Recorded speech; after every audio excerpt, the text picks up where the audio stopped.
Good evening, everyone, and welcome back to Public Allies. I'm the moderator today for this roundtable. My name is Ayesha Sardar, and we are very happy and overwhelmed with all your response. And we have reached 300K views, which is wonderful. And we look forward. We are not going to sit down until we do 1 million. Okay. So today we are going to be talking about health. The health status of an individual may be influenced by nature of their occupation, level of education, and lifestyle. These decisive factors often differ between men and women due to their different social and cultural contexts. For example, most men usually tend to seek medical advice later than women. The physical physician-patient relationship may also be influenced, often unconsciously, by gender-related social perceptions. Research in the field of social science gives valuable insights and reveals the extent of which social codes for femininity, such as fragility, sensitivity, verbal expressions, and masculinity, such as virility, resistance to harm, risk-taking, play a role in the expression of symptoms, the relationship with the body, and the recourse to healthcare. It has also shown how some stereotypes influence the way in which individuals or healthcare professionals screen for and treat certain disorders. Taking into account the connections between sex and gender raises questions on the way in which these differences have emerged in terms of health, thereby allowing an appropriate solution to be found.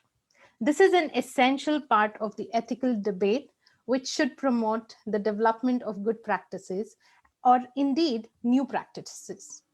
So, therefore, keeping all this in mind, we have three wonderful individuals here today with us who are going to put some light into men's health and give us some perspective into it because we can't bring our perspective here alone, right? So, we have three gentlemen here who I'm going to be introducing in the alphabetical order. So, welcome, Jacob. Just raise your hand so people know who it is, and it is already written there. Jacob is the founder of RPG Fitness, a role playing based fitness business that brings fitness to life through interactive gameplay, imaginative quests, and healthy lifestyle based adventures. Jacob is also the author of Make Today Matter, a guide to living life to the fullest, and a motivational speaker. Jacob's mission is to help people become legendary in their own story of life and create a world where you are the hero. That is wonderful, Jacob. Thanks for coming on our show. Thank you for having me. Next, we have Paul. Hello, Paul. Um, Paul Meisner is the founder of Tranquil Yogi, which is a top manufacturer of eco-friendly yoga products. He is a yoga teacher, fitness coach, and a corporate leader. Paul loves to see people grow and reach their full potential. He likes to work hard, have fun, and connect with people around him, whether they are his Tranquil Yogi customers, his students, or other like-minded individuals. Over his career, Paul has started multiple businesses, worked in consulting, high tech, finance, and more. As an eco entrepreneur, Paul has a passion to make a difference in our world. That's why he started Tranquil Yogi, a truly sustainable yoga products company that brings high quality, sustainable products to the world of yoga.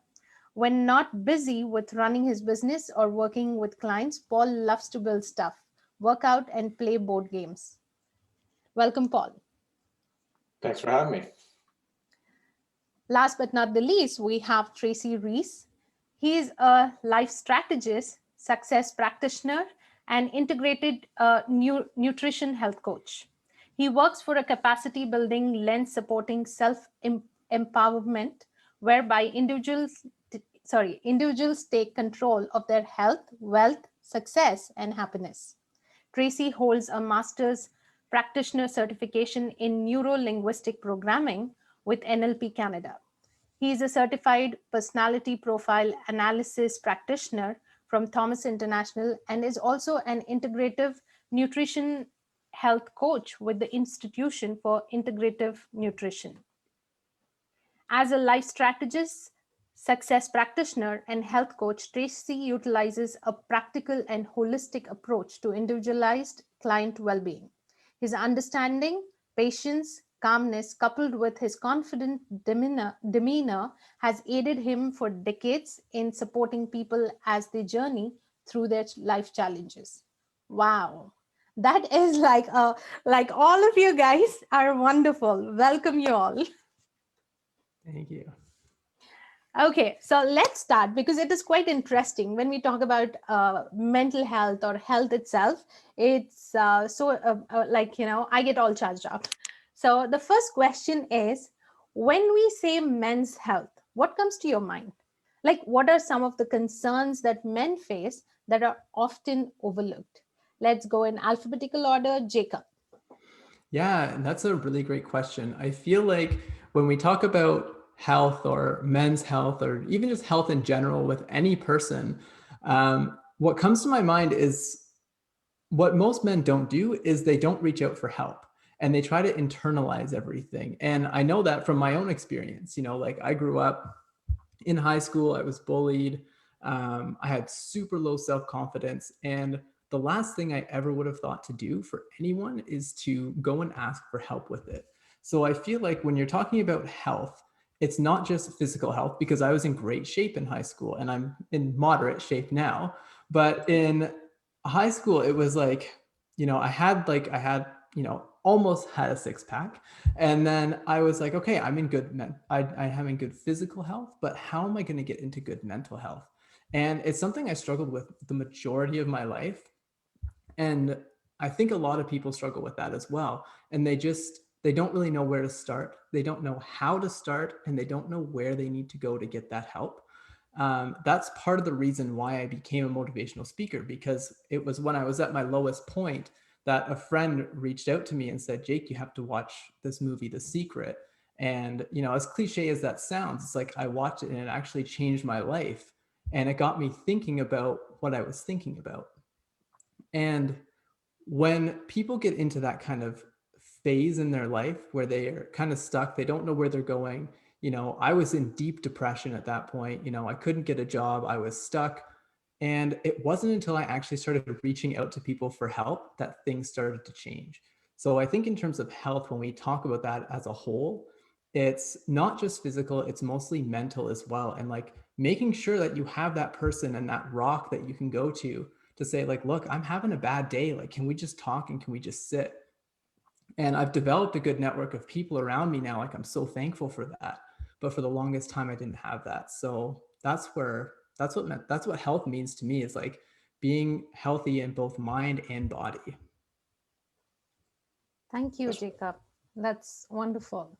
Paul, what comes to your mind? You know what? It's funny. Jacob and I have a very similar background. I was the geek in high school that, I was much more cerebral than physical, even though I was on the wrestling team, even though I was on the rugby team. And I won the MVP for rugby in my grade 13 year. I didn't even go to the arts banquet or the sports banquet because I was not even wasn't on my radar that I would even be selected. You know what I mean? So I think one of the things that I find, and I've lived, is that men need community. And Jacob, you were referring to this in a lot of ways. We need community. And oftentimes when I think of men's community, it's not my community. Because I'm not the guy that goes and watches the games, a game with a bunch of buddies and drinks beers. It's just not me. And I think there's a lot of men out there that have difficulty finding what I would call real connections, because even that going to the game isn't a real connection. We're bonding on a superficial topic. And that's what I found was I going through my yoga training, is that finding that way to get deeper with men is hard. And Jacob, you referred to this as well, and I want to just repurpose what you said, is that men, we are abused if we show weakness, right? And that comes back to from my high school days, even pre-high school. Anytime I showed weakness, I was punished for it. And unfortunately, weakness, vulnerability, is where we can grow, and that's how we can form deep connections. And I think men need that. We're glossing over it, but let's just talk about mental health. Men's mental health is suffering. Men in my age category, are the number one suicide risk in the world, right? So men in middle-aged men are, and I hesitate to call myself that because I don't feel it, but middle-aged men are the number one risk category for suicide. Why? Because we've never had the opportunity, or never chosen to, or never had the support network to say, go ahead, be real, be vulnerable, talk about how your life sucks and why you're not where you thought you would be, through lots of narratives that we could delve into. We probably won't have time. But a couple of months ago, a friend of mine reached out to me and said, I need to tell you something. And I said, oh, okay. And this is a guy I hadn't heard from for years, but a high school friend. And he said, I had a heart attack. I didn't want to tell you until after I felt better, because I didn't want you to, people to rush in and try and help. Oh, I'm sorry, but why?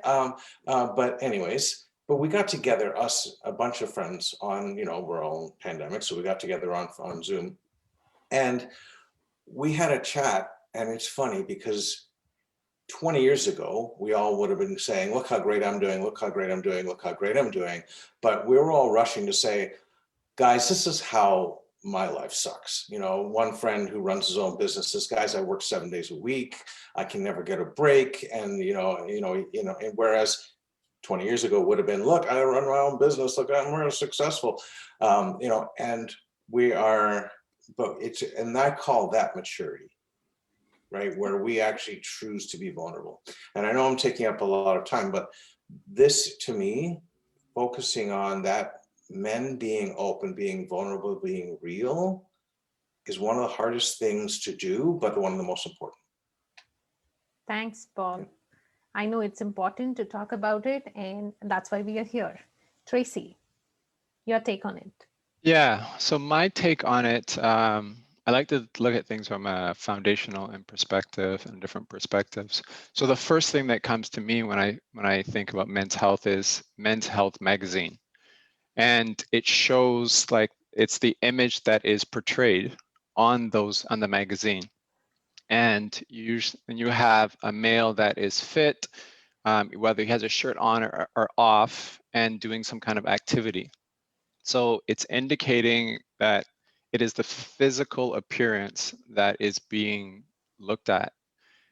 And Paul had mentioned it, is the thing that we're not talking about really is that mental side, the mind and what's happening there. We talked about vulnerability, and that is one of the biggest concerns for men's health. And vulnerability is being in a safe space and being able to express themselves.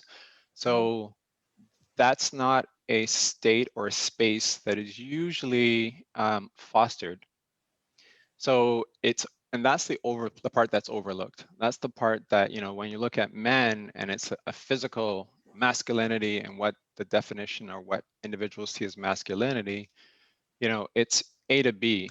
Here's a goal, you're going from A to B, and then it's C, D, E, F. And the rides and the waves that happen in between that is not addressed, expressed, and Paula said it in a superficial way of, you good? Yep, I'm good. All right.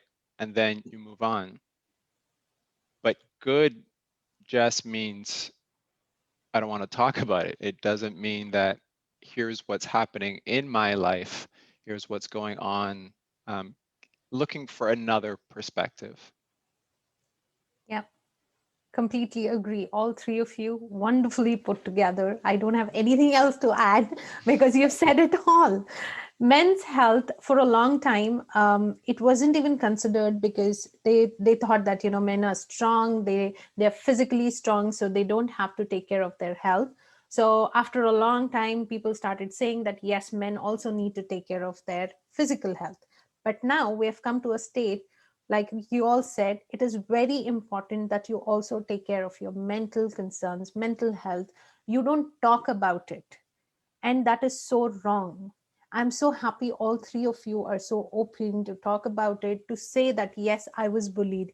Yes, I had a tough time in my past, and that's led to me talking openly about it and talking to others and comforting others as well. So thank you so much, all of you. And that is the best thing why we have you as speakers. Okay, going to our next question. What are some of the mental health concerns that affect men? And like, for example, men often are asked to avoid or not show weakness, right? And they are not, they cannot speak about depression, emotion, trauma. What effect does it have on relationships that they live with? Trace, Paul, you want to go first? Yeah, I mean, it's men we just don't talk. We don't open. Like, you talk about, my wife can get together with a group of women, and like within a half an hour, they're deep. They're like, oh, they're talking about how their childhood, they're talking about this, they're talking about that. And I'm like, it would take me 6 months to get there with a guy, right? No questions asked. Like, and this is this need to stay on the safe path is really, I think, one of the fall downs of men, right? I've been so excited when I've gone through some, workshops where people just are forced to be open and really uncomfortable. And, like, I remember doing a workshop, and it was so uncomfortable because it was, share your greatest fear. Okay, do it again. Do it again. Do it again. And you got to come up with something new each time. And each time you do it, you're coming up with something a little more real, and then a little more real. And you're getting a little more raw. You're getting a little more to the things you don't want to share anymore. And that, to me, is what men need. We need to have that. But Tracy mentioned it, safe space. And it's hard for men to identify a safe space because there's so few of them. And I'll tell you honestly, what you mentioned about men having to be strong, not showing weakness. My wife might say to me, hun, you can be as weak and open and vulnerable as you want with me, but she doesn't mean it. She No. doesn't want, no. And then my wife is wonderful. And I can share anything with her, but I have to be strong for her because she needs that from me. And I've experienced that in my moments of weakness. She's been amazing, but she starts to feel a bit of mental, pain and anguish because she takes it from me. And so that's not an answer, but it's a question that we always have to ask ourselves. How do I find that safe space in a place that is safe for all my relationships? And who is my trusted advisor or advisors that I can go to? Thanks, Paul. Tracy? Yeah, so most of the mental health concern, really, men and women, it's dealing with stress. The difference really is stress is that brings on emotion. And for men, we are, as you'd mentioned, we are conditioned, programmed to hide those emotions, keep those emotions, because initially, when you're in battle, back in the day, when you're in battle, then those emotions, when you're talking about those things, it didn't serve the purpose. We've changed from battling, from those depictions of battling on the field, protecting the farm, protecting the land, the town. So one of the biggest things that happens then is, because it's stress and it is an emotion, and we are not dealing with emotions as well as women, and that goes to your point of Paul, where women can get together and then they can talk because it's expressing that emotion. And for men to do that, it's seen as weakness. When you're talking about the emotions and trauma and depression and stuff, you need to be strong. That is what is been driven into us. Need to be strong. Don't show weakness. You are competing, and it's a constant battle and a constant competition. But breaking those barriers and breaking that down and being vulnerable, that is where you're able to be in that safe space, as we mentioned, in order to express, get different perspectives. Getting those different perspectives helps. And then just going to Paul's point, when, you know, two things that Paul said, which was kind of interesting, and it's so true. Like the first part is when women get together, they'll talk and they'll be able to discuss things. So they'll sit there. So after having that conversation and going home, they've gone through the conversation, they've processed it, they've talked about it. So now they're coming home to their partner and saying, hey, this is what's going on. And you're like, I'm blindsided because it's happened to me. I'm like, where is this coming from? But they've processed it and they've gone through it. And now what's the answer that we are supposed to give? It's like, I'm like, how do you not know? But the last hour they've discussed it. For us, we would keep that in. It's like, no, I can't talk to my friend, my buddy, my man, and it is suppressed. So what that stress comes in, it's how the stress enters us, how it's held, and how we release it. The thing about us as men, we're not releasing it in a healthy way. We're not releasing it in a safe space. So it's held and then it's exploded. So it leads to these, the traumas, the depression, you know, what I've understood and what I've learned and going to the basis. So a lot of the depressions and a lot of things that are going on, there are different scales, but it's due to loneliness, insecurity, and safety. All of the things that men are told to, be strong, do it on your own. Security, you are the rock and you're the one that is responsible for taking care of this, and you need to know where we're going. And when we don't, it is debilitating. When there is no security, it is debilitating. When you feel alone, when you're in that situation with emotion, it is debilitating. And those are the things, and how it relates to the relationship with men, it's superficial at times. You don't get into it. And then for women, to expressing some of that, if you're unable to understand the emotional side and being able to express that, it's like you're here, and it's love and respect, and it's just not connecting, and it becomes your butting heads. Thank you, Tracy. Jacob, I know you have so many things in your mind to express now after hearing these two gentlemen. Go ahead. Yeah. So the first thing listening to both of them that kind of came to my mind was this whole kind of concept of like the ego, right? Yes. Like men, especially, like we have this built up ego and women have it as well. But I find like mostly more so with men, like we have this huge ego that we're trying to like please, I guess you could say. And it's something that I dealt with for a long time. And it kind of goes hand in hand with, something called like the imposter complex or imposter syndrome, like trying to be like someone else. And I know for me, like when I look at different things, and the ego's there for me too. Like it's there gnawing at me saying like, you have to be strong. Like you have to have like these big biceps and like that 6-pack abs. So that way you're more attractive to everyone and everyone sees you as strong, even though like my wife's like, you look good just as you are. Like you don't have to, get like that if you don't want to.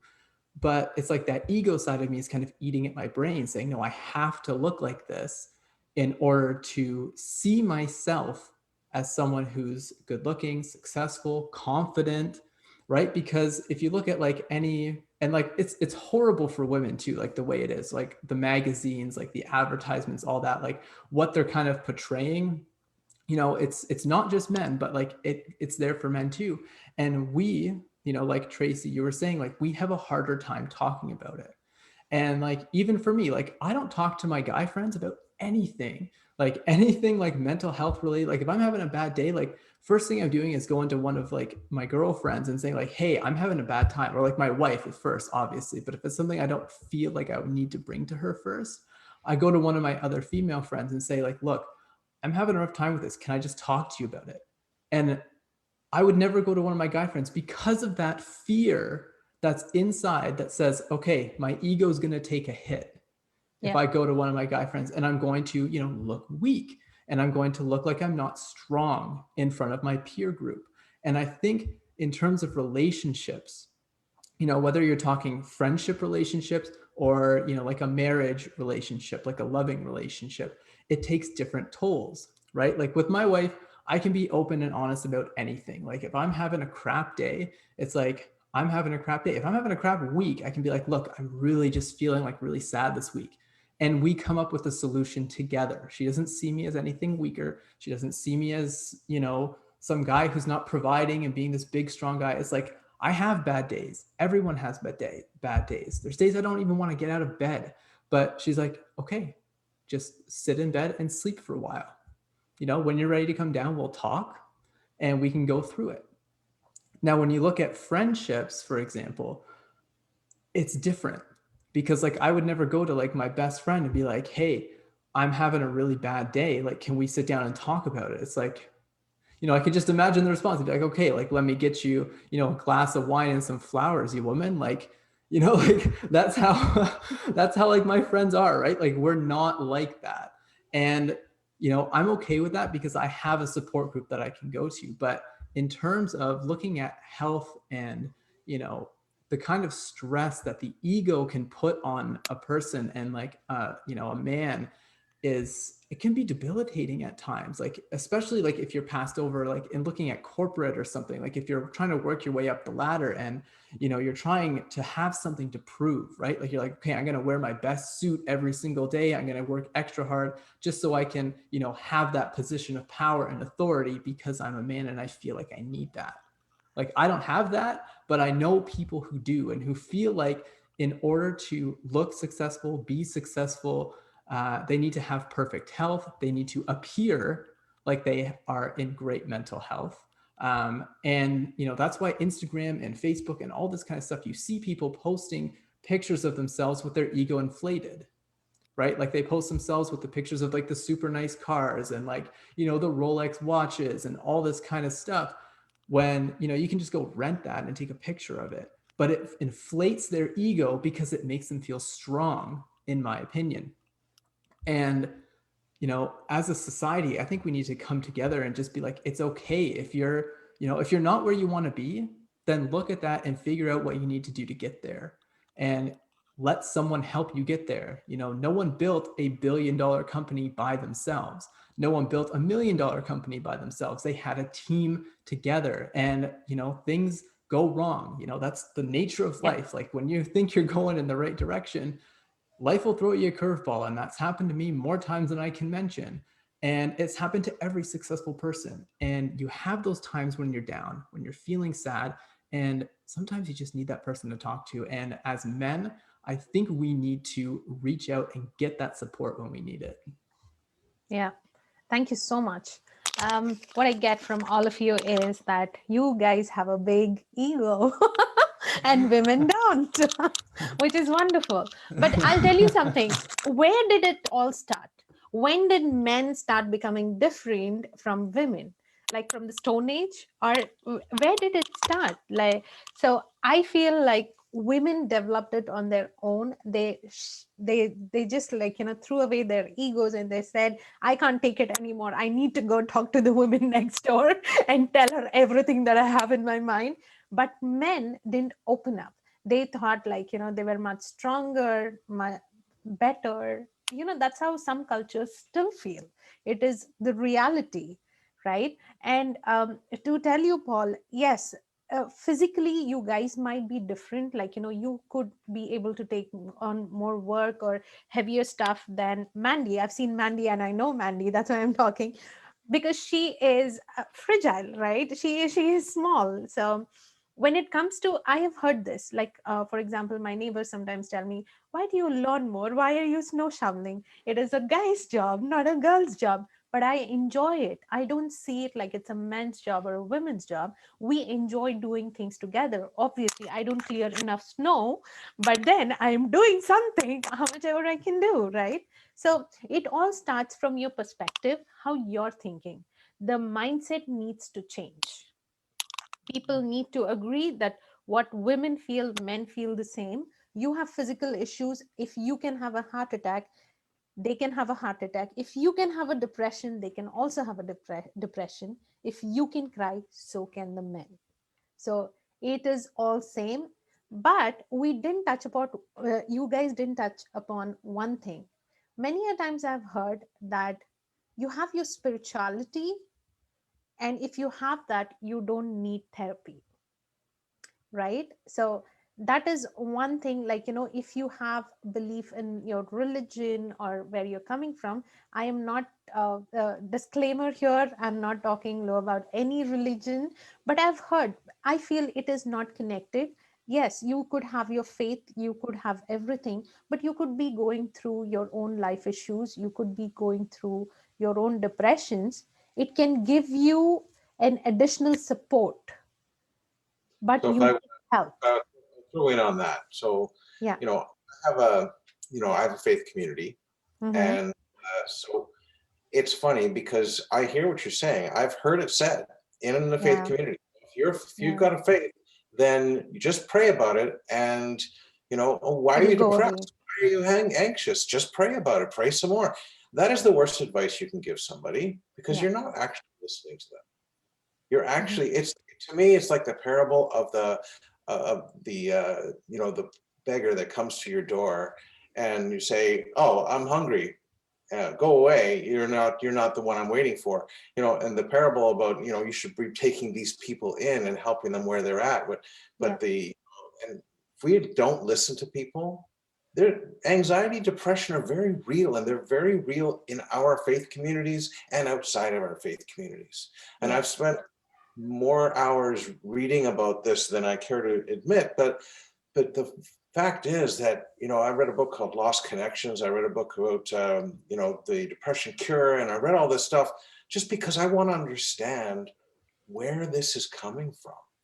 And and I've been in a place in my life and under extreme stress when I had lost a job and this and that and what was going on, and I was in that place, and of just anxiousness and anxious thoughts and repeating and all this stuff. This is not something you just go and say, "Oh, go pray by yourself and you'll be fine." It's actually goes back to what we've all mentioned: community.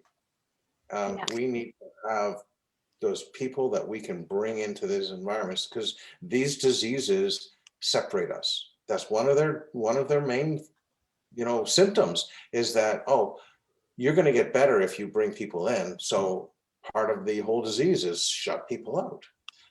And the community, our faith communities need to bring us back in, and they need to encourage proper therapy. I'm not a fan of drug therapy. I'm a fan more of a much more holistic approach, but that's critical. Yeah. What do you think, Jacob? Like, Yeah, how do you bridge the gap, right? How do you bring that spirituality, meditation into your life to make your mental health better, instead of, like, yeah. condemning it? Yeah. Yeah, so that's a really good point. I didn't actually discover spirituality and start a spiritual practice until, shortly after 2015. And boy, did I need it then, because in 2016, as any of my friends who are watching this know, like, my son passed away. He was only 23 weeks old. And, if there was ever a time to need a spiritual practice, it was then, because it was like, okay, what is happening? Like, and like, thank goodness I was part of the spiritual community. And it taught me how to semi cope with what was happening. But at that time, I took the stance, like, my spiritual practice is what I need to get me through this right now. I'm not going to talk to anyone. I'm not going to go through anyone. And that could have mainly also stemmed because the social worker that we had that came in and talked to us after Scott passed away, she told us that we were likely to divorce, that we're going to be really angry with each other, that things are going to change at home, and yada, yada, yada, right? Like, she's just telling us all these bad things that were going to happen. And I switched that around. Like, my whole belief is when you're faced with something that's an unfavorable circumstance, like the death of a loved one, loss of job, whatever you're going through, doesn't matter how big or small it is. We often find ourselves asking those disempowering questions, right? We ask ourselves things like, why is this happening to me? What did I do to deserve this? Right? We ask questions like that. But I switched it around and I said, what good can sprout out of this? What good can come of this? What can I celebrate? What can I give? How can I be there in order to give to my wife? And, that's probably not what you'd be thinking, when you're sitting there holding your, child who's just passed away, thinking like, what can I give and what can I celebrate in this moment? But for me, my spiritual practice taught me, like, we're all energy, and it wasn't until maybe 2 years later, that my daughter was born, after being told by countless doctors that we can't have children. My wife's infertile. We're going to need expensive treatment in order to have a baby naturally. And it's like, we just said, screw you people. We're going to do it on our own. We believe that we can do this, and we did. And, we may have made the path through, several miscarriages, but we dealt with that in our own way. And it wasn't until after we actually, like this community talk that we keep going through, we started talking to people who have had similar experiences. And when we eventually talked to the specialist about why it happened and, why our son passed away and why all these miscarriages happened, it turned out that she had something that only 2 or 3% of the female population has. And we're like, I don't even remember what it's called. It had some big scientific name. But we took it as a sign of our little guy was making the path. Had we not known this, we wouldn't have had the proper treatment in order to have our daughter now. Right? So a lot of people get stuck in that kind of path where they think, okay, something really bad has happened and that's it. They don't reach out for help and they say, okay, I'm just going to pray for it. And it makes me think of that movie. It had Will Smith and his son in it, right? And they're going through, I wish I could remember. It's just on the tip of my tongue. The Pursuit of Happiness. Yes, that's it. The Pursuit of Happiness, when they're walking down that alley and his little guy's telling him the story of the guy who's in the water. And he's saying, God will give me a boat. And people are coming past and he's saying, do you need help? And they're saying, no, God will save me. God will save me. Another boat comes past, God will save me. Don't worry. I don't need it. And then he ends up drowning and he goes up and he meets God and he says, why didn't you save me? He's like, well, I sent you 3 boats, you dummy. Yeah. It's just that kind of thing, right? It's that kind of story. We need to reach out to people if we're struggling, and we need to be able to recognize when that help is offered to us. And that's a big thing, understanding okay, someone's reaching out, someone's giving you the boat, take it. So if you're feeling like you are in a bad situation and you're trying to get in touch with that spiritually, meditation's great, praying is great, whatever works for you on a spiritual level is good. But know that that's not enough. You have to reach out, this community, you have to reach out to people, because you need to have someone that can also, there's a whole world out there. And I guarantee you someone has probably gone through what you've gone through and made it through. So reach out. That's the biggest thing. Reach out to someone, get the help you need. Absolutely. Tracy, we're waiting to hear from you. Yeah, I want to go back just quickly one thing when we talk about ego. It was interesting because I was looking this up earlier this week. So from Latin, ego means I, and it's an identification. So having an ego is kind of like you're looking at yourself, identifying yourself. An inflated ego or being egotistical those are merged, and those are like kind of where the perspective and words of we misinterpret what the original meaning was, and then it causes us to go down like a different path. Yeah. So we all have an identity that we need, so that we understand who we are. That is the key for that ego. When it's overinflated or being egotistical, then that is something totally different, and then that's a different spin. So that's one thing I wanted to say. When we're talking about spirituality, it's a belief. For me, I look at it slightly different. To your spirit is what is within you. Spirituality is expressing that light, and it's different forms that you can go through to develop it. Praying is one of them, and connecting. One of the things really about that is paying attention. And Jacob mentioned it, that we feel that, we're by ourselves. There's help there. There are things that are there that provide for us. It's paying attention. And because you are a spiritual person, it doesn't mean that you don't put in the work or you don't take the steps. You don't just wait and say, okay, take care of me, and whatever that is, whether it's universe, God, Allah, Buddha, whatever that you see that as that greater power, but we are all connected. And paying attention and quieting the noise, and some of the noise is in our own head. And that is the way, like what I mentioned about releasing and getting that out, that gets rid of the noise, that gets rid of the space. So now you're open to take in what is actually truly there for you. And going through a death, and the perspective of you look at it, what's this teaching me? What is this here for? How does this make us better, stronger? That in itself, then that ignites that light within, right? So for me, that's what a spirit is, that light within. And we all have something that we're here to express. And going into the silence, yoga is an excellent way of quieting that noise and being able to breathe.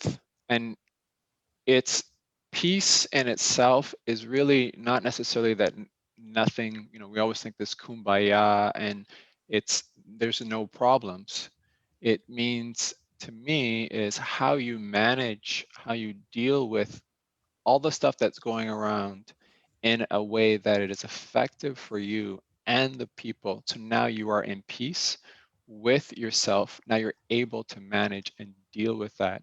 So you can do it systematically, getting up at a certain time and just quieting that noise. Because when we quiet that noise, that little voice inside that really in our gut that says, this is the step and this is how we go about it, that's the guiding force that allows us to take the next step. Ask the person, say yes to a round table that says, you know what, this is a great opportunity to speak to men. It's a great opportunity to say, you know what, we are not alone. We are here. We're not alone. And we often think that, yeah, it's me, I'm alone. I'm the only one that has gone through this. And now I got to figure it out. And we don't have to do it on our own. That's the main thing. Um, so the spirituality aspect of it, it is really an enlightening way of quieting the noise, having belief, having trust, having people around you that are like-minded. Again, a community that's going to take you forward. And make no mistake about it, there are people in the community that say that they're spiritual, and they're spiritual, 1 day or 2 days and the rest of the time, right? So it's still deciphering who those individuals are that you are going to wrap your arms around, because we're all at different stages, we're all different places. Absolutely. And I would like to add something here. All the scriptures, all the religions, everything speak about empathy, sympathy, being kind. When they speak about all these things, how can you imagine that they're saying, don't be kind to yourself? Don't talk about yourself. Don't bring out your mental health issues, right?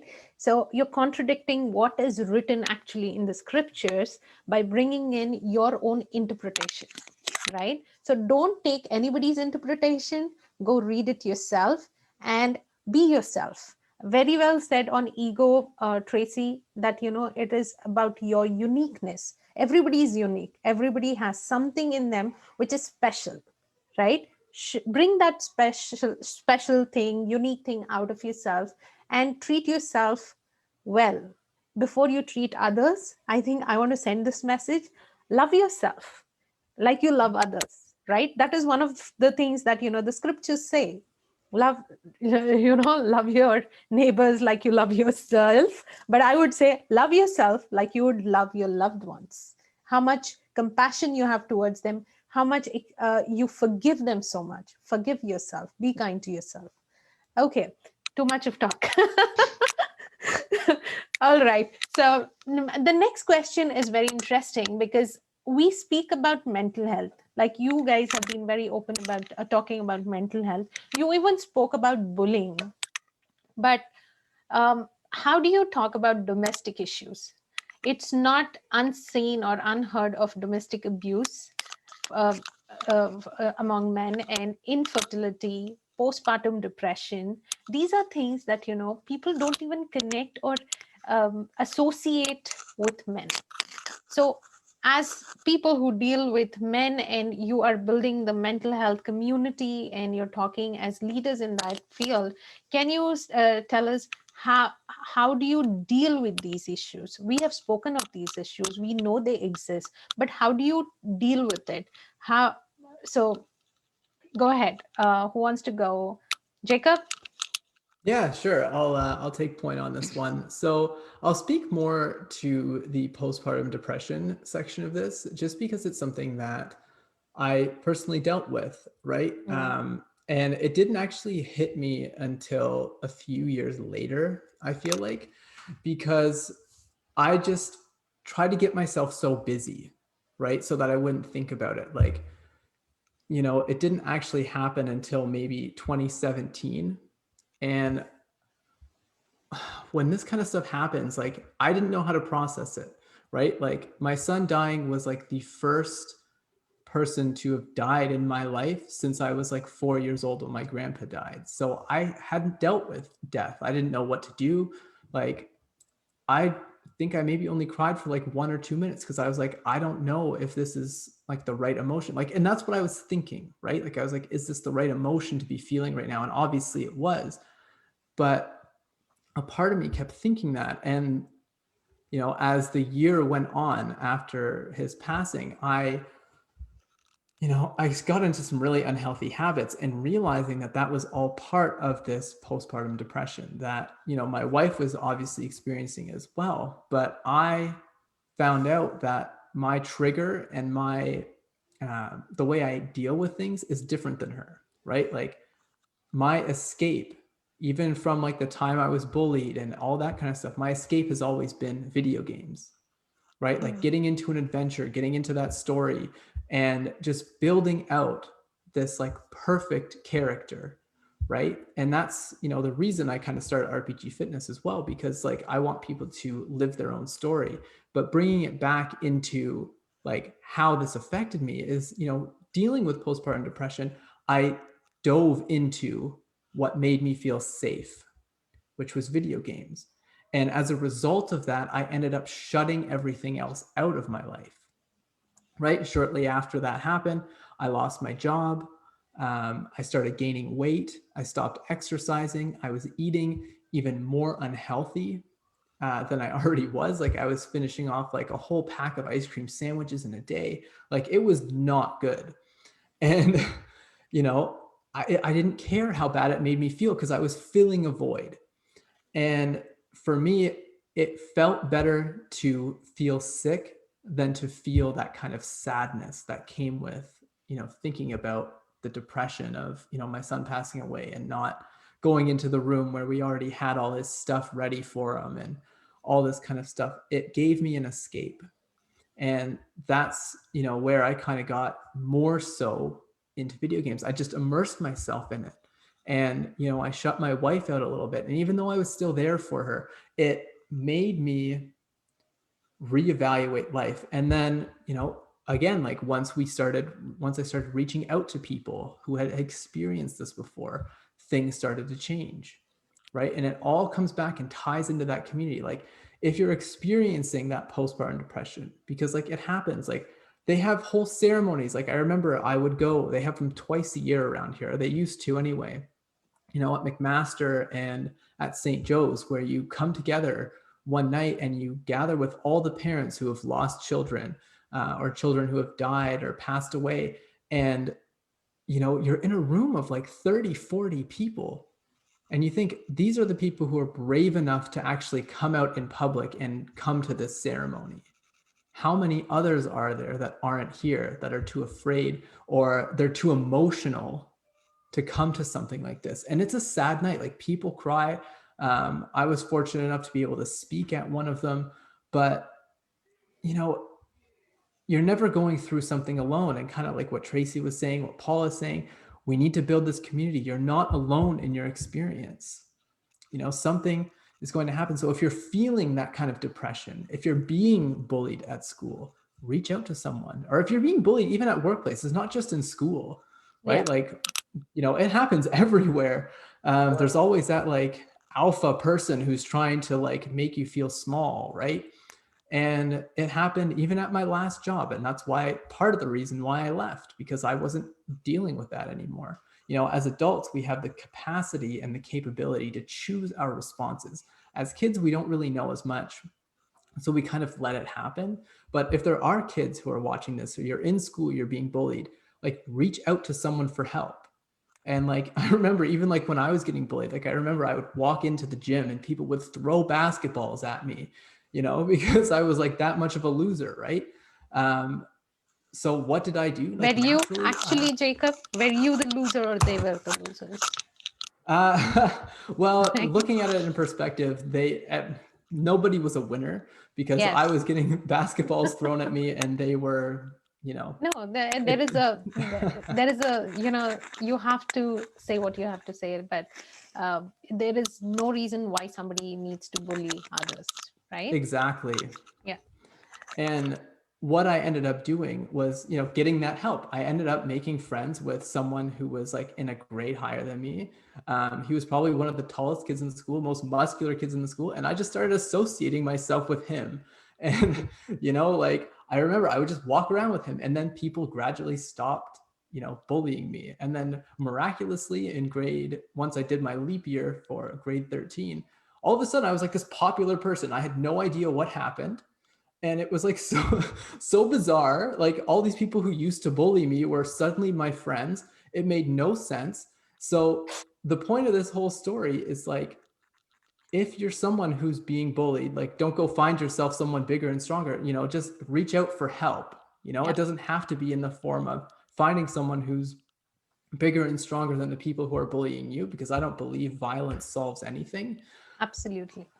I believe that if you can use your mind enough and you can be smart enough to go and get that help that you need, then everything will start to change for you. Thanks, Jacob. Thank you so much. And Jacob, all of that resonates so heavily with me. The thing I like to say and like to teach people is that this too will pass. I don't care where you're at in your life, and I don't care how much it sucks. I've been in those places. I've been in the deep, dark doldrums. I was bullied in high school. I was, I've been bullied at work, and it's not good. And you think it's never going to end when you're in it. I was running my business. This is before Tranquil Yogi. I ran a business doing geothermal work, and then the economy crashed, and I couldn't pay my bills. And, you know, I was every month, we're going further and further into debt. And I was trying to work my way out of it, you know? So I would get up at, you know, I wake up in a cold sweat, 2 a.m. And instead of like trying to make a change, I would get to work. Okay, well, what do I need to do? I need to do this, this, this, this, this. And I tried to work my way out of it, but that wasn't the solution. The solution was I needed to make a change. And whether or not, and you know, it's a domestic situation where you're being, you know, you've got a bad scenario at home, or you've got a bad scenario at work, it may feel like you can never get out of it, but there's a way out. And that way out is, as you say, Jacob, is find the people, find the help. Don't be prideful. Like, don't just, you know, we are, I hate to say it, but we're selfish beings. And as selfish beings, this is one thing I won't even talk with anyone else. I have to watch my selfishness. You know, am I doing this for me, or am I doing it for the betterment of my people and for the world around me? And if we can all make those decisions, then the world gets better for everybody. And personally, I think that selfishness is the defining problem in our world. And so when I look at that, and back to the original question, you know, can this come home to me? And it comes home to me by saying, wherever you're at, there is a path forward. Whether that is in health, whether that is in your relationships, whether that is in your marriage or in whatever, there is a path forward, and that is the baby steps. You know, there's a great book called oh, come on, it's a great book. It's called The Compound Effect. And the compound effect is really about what can you do that makes a 1% difference today?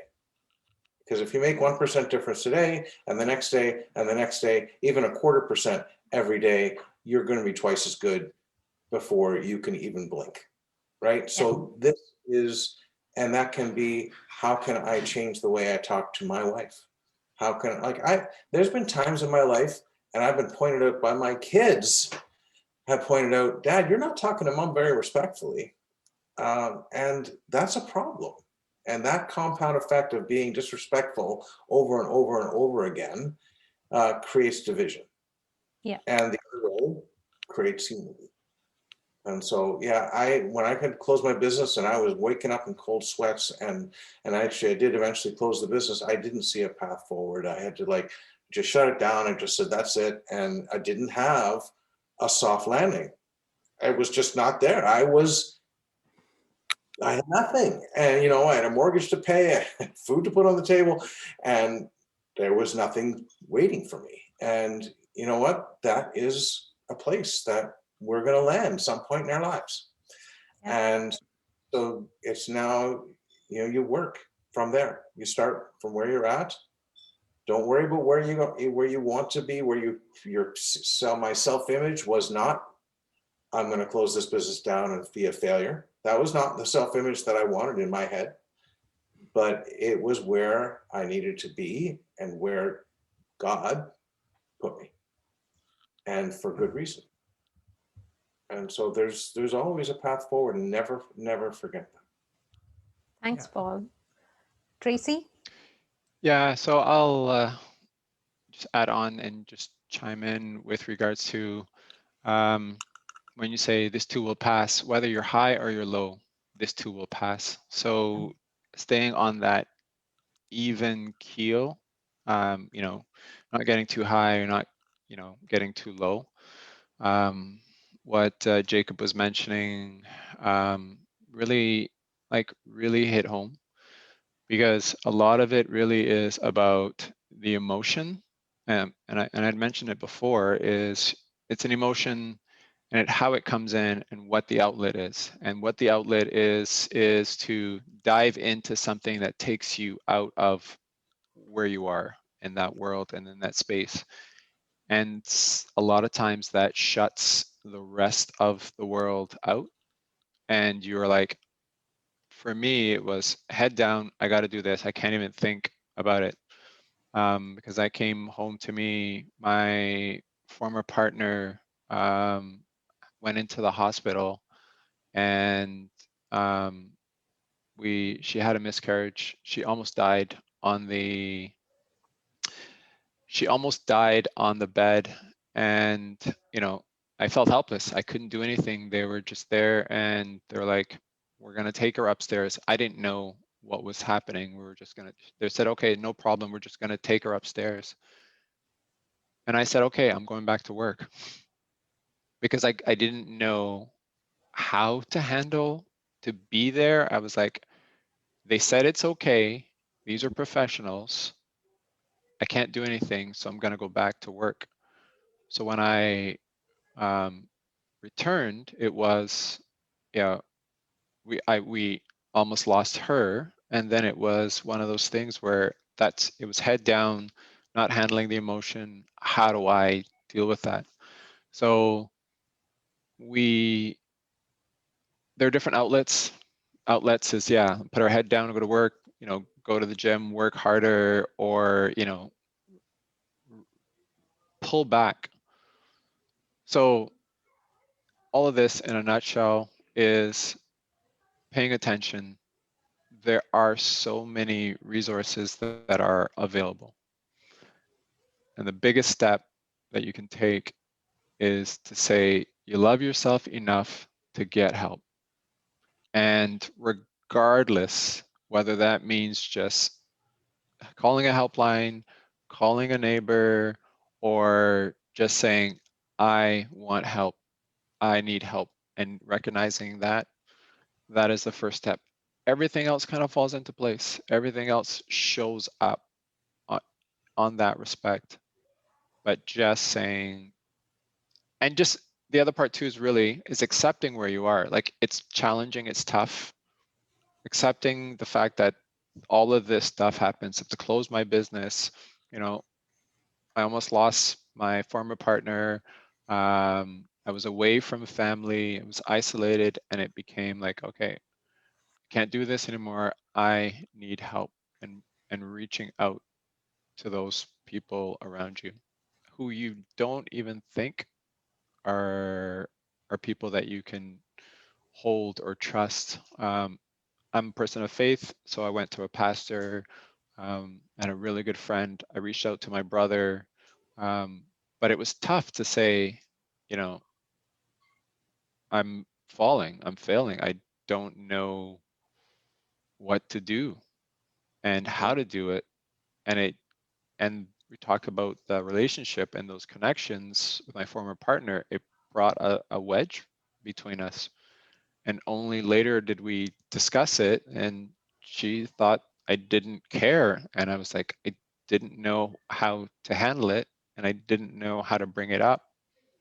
I just needed to do what I felt I needed to do, was making sure that everything else was being strong and holding everything else in place while we go through this stuff. So it's there. We will recognize that there are things that are there. It's paying attention and just accepting and acknowledging those things. Yeah. Thank you, Tracy. And yes, so sorry to hear about the miscarriage. But then let me tell you something. Postpartum has been such a new concept. Even women don't realize that they're going through postpartum depression. And when you say that men also have postpartum depression, you're not trained to be that. You have never heard of it, and you never have come across. So deciding how to react to such a situation is also difficult. So actually talking about it more, telling people there that yes, these things happen, and in such situations these were our experiences, and maybe when it comes to somebody else, you can handle it better in certain way. Like you said, finding help, like Jacob said, change is important. And like Paul said, read, take baby steps. These things become so important. These are not like, you're not telling them to do something entirely different from what you're living your life in, right? taking baby steps, reaching out to people. These are just very common things which you can find. You don't have to go to professionals initially. You can find a friend, a brother, a neighbor, somebody you trust and you think you can talk to. And can I add just one thing to that? Mhm. And I'm glad that you said that, is because I read this stat, and the information that we consume in 1 week is more than enough than some of our ancestors in a lifetime. Yeah. We are able to jump on our cell phones and look up information and being able to do that stuff. So previously it appears that we were far apart, but in our modern era, there is no reason, no way why aren't able to find something. And even if you needed to be anonymous, you can reach out to someone halfway around the world Yes, I know. and connect that way. If you are feeling that I can't have someone around me in my same, never mind city, never mind my block, in the same province, you're able to reach out with the way of, here we are doing Zoom, can connect with someone who is that distance and be supportive, be that pillar for individuals. Okay, so we have actually exceeded our time. We have passed an hour, but it is so interesting. I don't want to stop, but I want to give you guys a chance to talk about your resources and talk about yourself a little. So, if people want to reach out to you, they can. So I'm going to time you this time, 2 minutes each. Let's talk about what you all do. Like, for example, Tracy, you do NLP, and we'll talk a little bit about NLP and how people can reach out to you, or what is it that you do. Similarly, Jacob, you can talk about your program, role play based, sorry, what is that? Game. Okay. And Paul, you can talk about your wonderful community. Tracy, let's go first with you, NLP. Yeah, so NLP really is neuro-linguistic programming. What I did was I dove into anything that I do, I dive into to trying to get a base level. And that is, NLP is about being resourceful, right? That is NLP. So it's neuro-linguistic programming. The neural part is how you think and the way that you use your senses to understand what's happening around you. The linguistic is the words that we use, and we've heard the words about, I'm stupid and all these things. These are things that you are saying that is, it's influencing yourself and the people around you.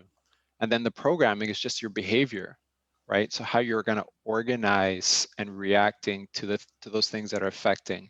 And we touched on it. It starts with us first. So when we are using that, of how we speak and understanding our senses, we're able to bounce back. We're able to be better, being resourceful. That's what it's about. So for me, I can be reached at t.reece at Powered by 3. Powered by 3 is a company that I've started. It's been in existence for some time. It's mind, body, and spirit. And that's what we're powered by. So that's how I can be reached. You can email me, and certainly we'll get back to you. I'm doing some workshops in the works at the present time.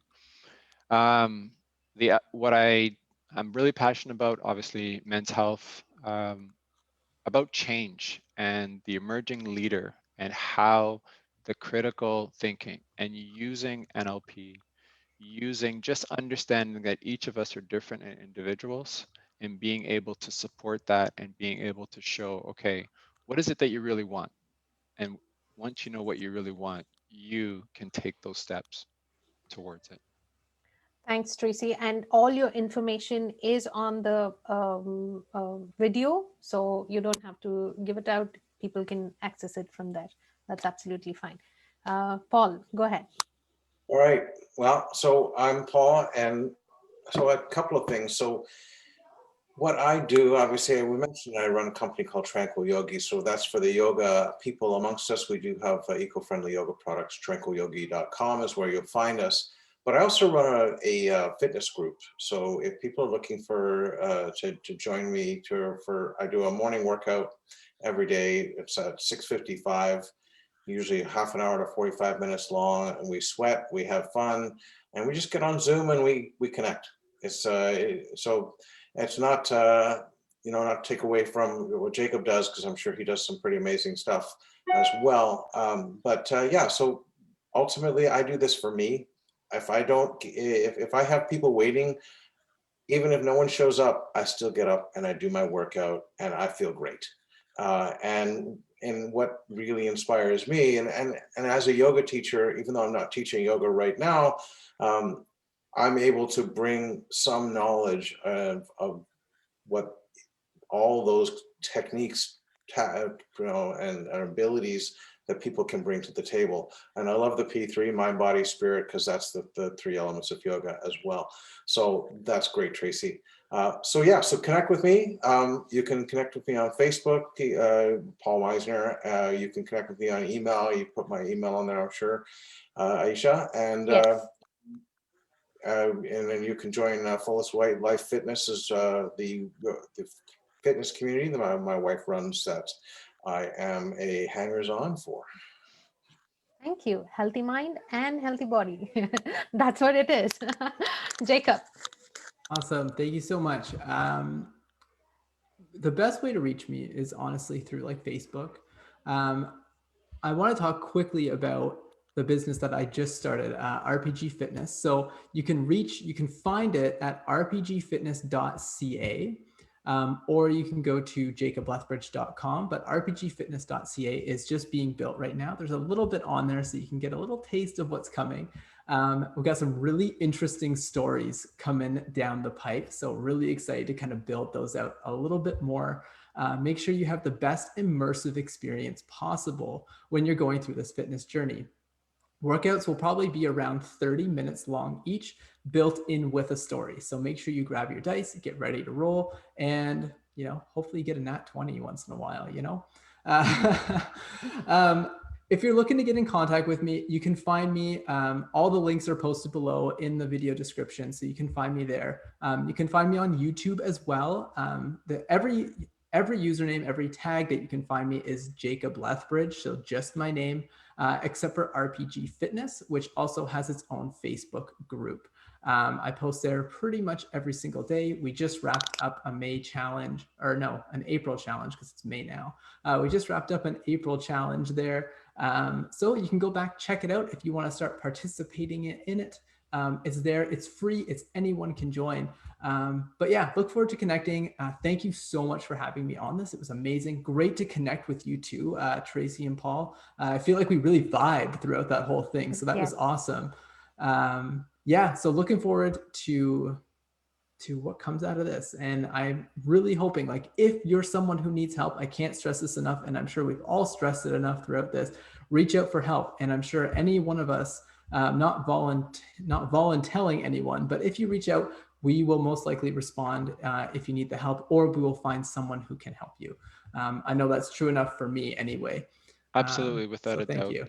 Yeah, because we are short on time, there are a few questions. I would request you all to go there and respond to those if possible. Definitely. To just sum it all up, okay? When it comes to prevention and early detection of men's health, often takes a backseat to women's health. Research, however, shows that compared to women, men are more likely to smoke and drink and generally lead less healthy lifestyles.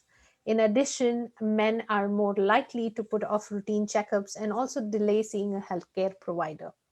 Fortunately, many of the health conditions and diseases that men face can be prevented or treated if found early. In order to start taking better care of their health, it is important for men to understand their risk factors and how they can improve their overall health. But then today we spoke at large about mental health. Mental health of men is often overlooked, even though it can take a significant toll on their lives. When ignored, mental health issues can affect physical health and life expectancy. Untreated mental health conditions can lead to high-risk behaviors, including substance abuse, gambling, and other forms of addiction. Unheeded emotional problems can also cripple a man's ability to fully function in society and within his family. Mental health is a crucial part of overall health. It cannot be denied. It cannot be it hushed up or in discussions. This largely is due to the stigma that has long surrounded mental illness. Mental disorders are actually quite common, and there is treatment to help with recovery. The stigma, however, often prevents people from seeking treatment, which can isolate them even more and worsen their conditions. Depression and suicide are ranked as the leading cause of death among men, and yet they are still far less likely to seek mental health treatment than women. It isn't as hard or threatening, guys, as you think to begin therapy. It is important even for men to have a place where they can openly talk about difficult thoughts and feelings they have kept inside for so long. Despite the many barriers that exist for those who struggle, there is still hope that men can overcome mental and emotional and physical problems. So, with all the help and support and the resources and all that, these three wonderful gentlemen here have spoken about, I hope you take their advice and find help. That is the first step. Talk to somebody and release all that stress in your mind. Thank you so much, Jacob, Tracy, Paul, for being here. And I have completely enjoyed it. And I see we had a lot of viewers and they have enjoyed it as well. So thank you so much for coming on Public Allies and having this great talk and this great evening. Thank you. Thank you so much. It's a pleasure. Yeah. Take Yeah, it care, was great. everyone. Yeah. Yeah. Yeah. Take care, everyone, and have a good night.